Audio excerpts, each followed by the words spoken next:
much information. I loved all the information on the actual mining towns and such as the coal, the gas, you know, where everything was, the different places. Just very informative on all of that.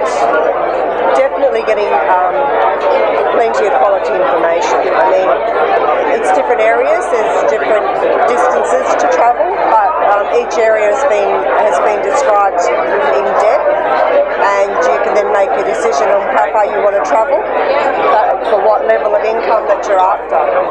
Well, I'm looking at investing in the mining town, and then developing the particular block, so I'm after high cash flow, so that's my strategy now.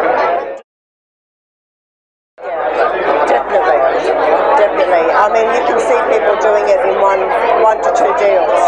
Although she's very careful to say keep doing it and then go elsewhere and do it again. And I can really